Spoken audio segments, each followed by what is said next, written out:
Today we have Dorthea Dix to tell us about her life and what she has contributed to history. Hey, So where are you from?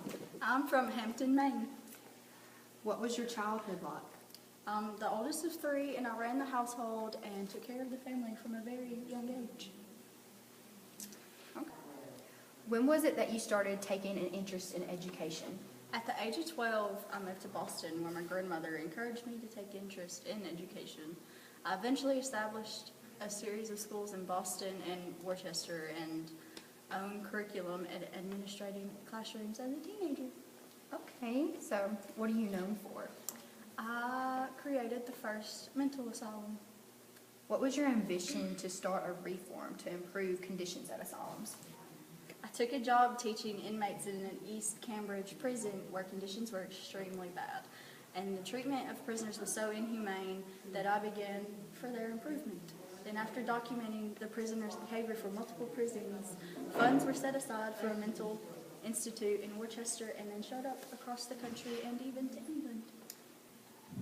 What was it like you volunteering at the Union Army hospitals? I was a superintendent for women nurses. I was the first woman to serve in such a high capacity in a federal appointed role.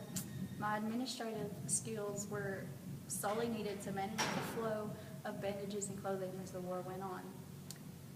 I often clashed with Army officials and was very much feared and disliked by other female nurses.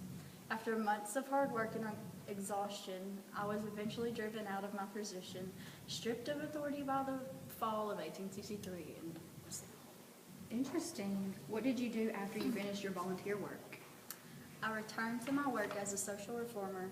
I traveled extensively in Europe and continued to write and offer guidance to the movement to reform and the treatment of the mentally ill.